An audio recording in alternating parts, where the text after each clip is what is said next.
I'm now joined with Prashant Shukla, Chairperson of Ireland-India Council, to discuss the future for people living in Afghanistan under Taliban rule as humanitarian disaster looms, and also how the current situation there could affect neighbouring countries and the rest of the world. Good morning, Prashant. Thanks very much for joining us today. Very good morning, Johnny. First of all, Prashant, tell us what's your view on how the US had pulled their troops from Afghanistan. Was it the wrong time to do this, in your opinion? Yes, the US decision to withdraw from Afghanistan was done and executed without preparations, no strategy and proper consultation with the countries who are facing consequence to this decision. It is a catastrophic mistake of US government. Afghanistan has become a war zone ruled by terrorists and violent jihadi extremists. That is exceptionally more dangerous than before the US withdrawal. Now these jihadis are more emboldened and powerful than any time before, and they will pose serious threat for global peace and security. The countries in the region will be more affected.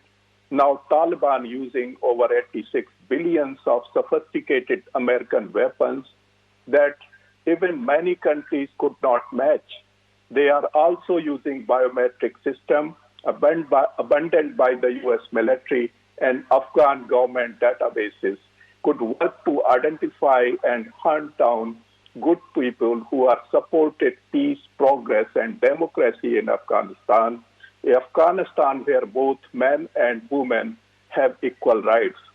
Perhaps the darkest chapter in Afghanistan's tragic recovery has begun, and the world cannot stand silent. History will judge that the most powerful democratic country negotiated with terrorists, and UN inaction and lack of leadership will also be remembered. Yes, well, if I had been a soldier having served, say 5 years over there, lost my comrade in battle, I'd certainly feel very disappointed. A waste of 5 years in battle, lost my friend, and all for what? An unfinished mission and a country left in shambles.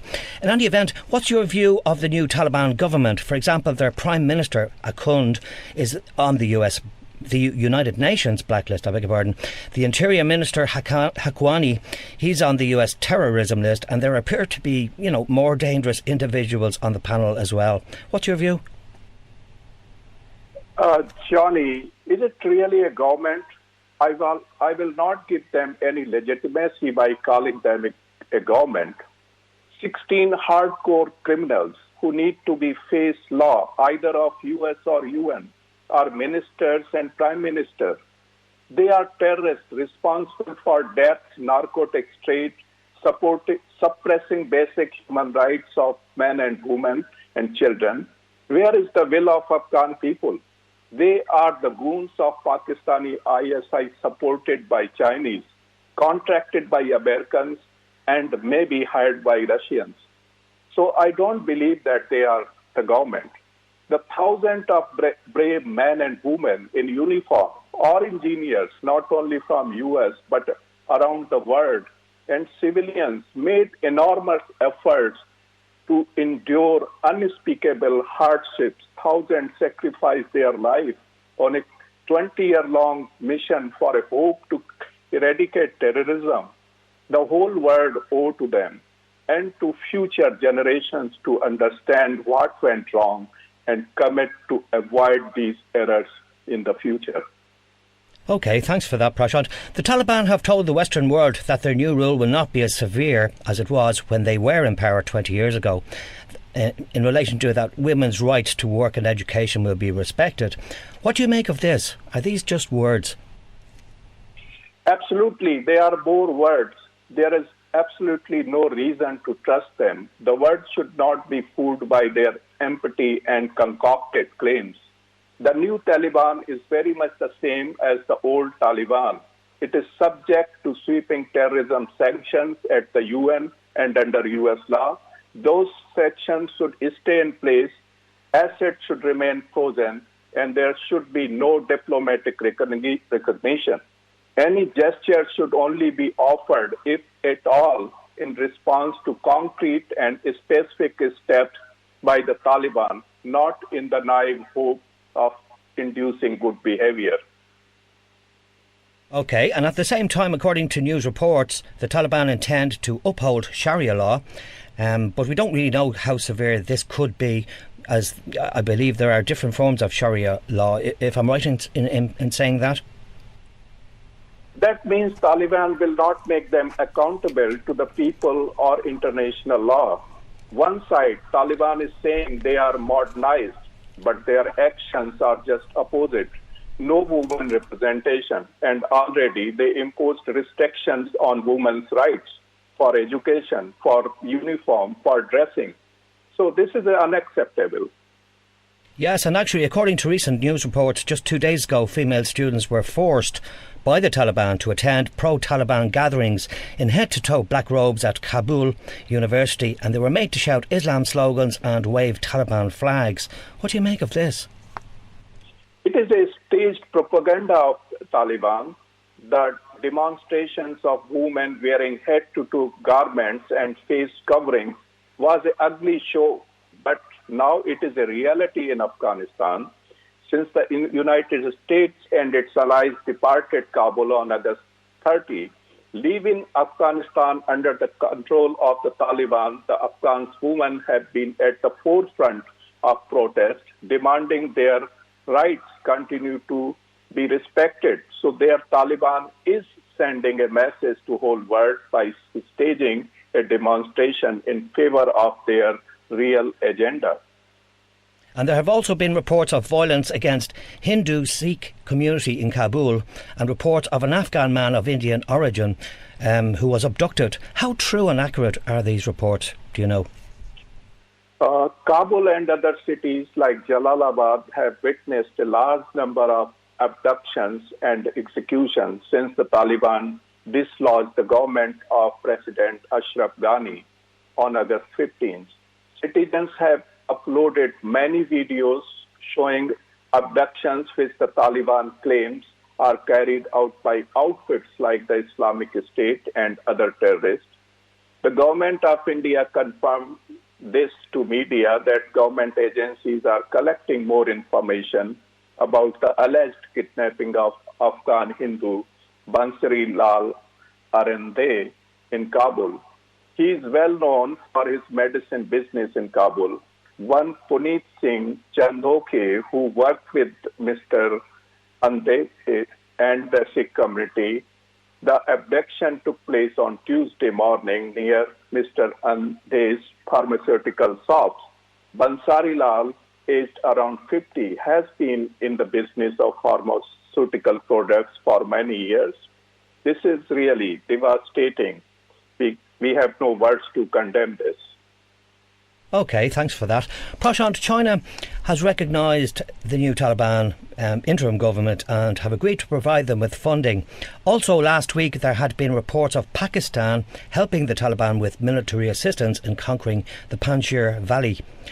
And also Pakistan is calling on the world to engage with the Taliban interim government. What's your view on all of this? Chinese economic expansion across the underdeveloped but resources-rich nations has seen an unusual rush by China to capture the mines having reserves of rare earth metals and other mineral resources. Afghanistan is estimated to have mineral resource worth $1 trillion. China has other motivation to support the Taliban. It wanted to see its principal geographical rival, the United States, withdraw from Afghanistan, a backyard country for China. The geopolitical space vacated by the U.S. after 20 years is set to be taken by China. This helps China to consolidate its influence over Asia. China faces stiff resistance from India in South Asia. But with the Taliban holding power in Afghanistan, China can aim to maneuver equation in Central and West Asia. Pakistan has also gained from the developments in Afghanistan. It has expressed its happiness with taunts at India, ridiculing India's investment in Afghanistan. over the past 20 years. Pakistan is keen on drawing the Taliban towards Jammu and Kashmir of Indian territory to format trouble in the Union territory of India. If China and Pakistan join hands with the Taliban to train guns at Jammu and Kashmir, India's security situation may seriously alter as a result. Pakistan Army's Inter-Services Intelligence, ISI, is calling the shots in the Taliban in Afghanistan. They also explains why India shut down its embassy and consulates in Afghanistan. India stands vindicated, particularly after ISI Chief General Faiz Hamid's visit to Kabul recently to bring the warning Taliban's factions to call a truce for government formation. So these are the facts, what's happening on the ground. Okay, and what about the rest of the world? Should they wait, as they have been doing, to see what happens in Afghanistan under Taliban rule before actually deciding whether or not to engage with their interim government?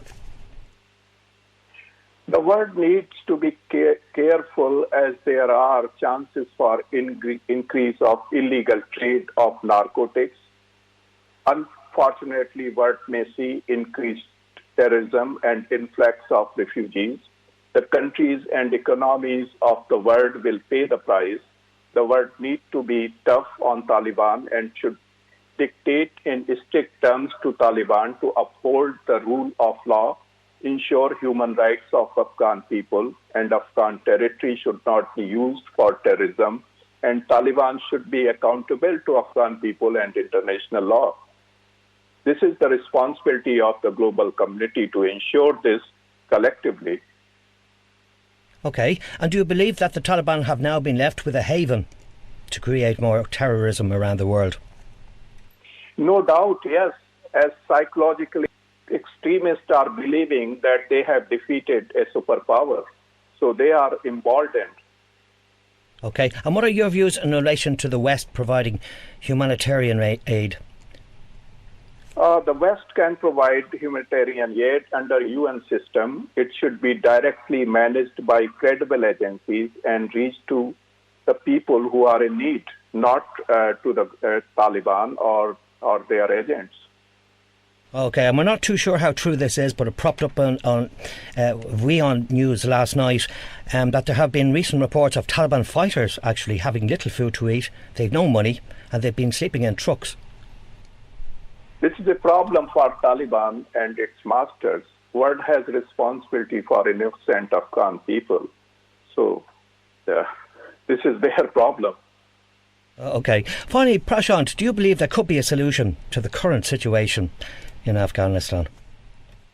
To be realistic, first thing will get worse, and then we can hope for a solution, but world needs to be careful and wise while dealing with designated criminals and their supporters. So we can't say actually what is going to happen in next weeks or months or year. So what need to be careful to watch on this. Okay, right, so we leave it there for today, Prashant, unless of course anything else you'd like to mention.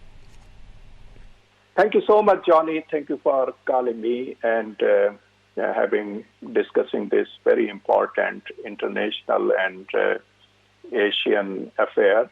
I'm very thankful to you and your news agency. You're most welcome, Prashant, and thanks again for joining us today, taking the time to be with us, and all the very best to you. Do take care.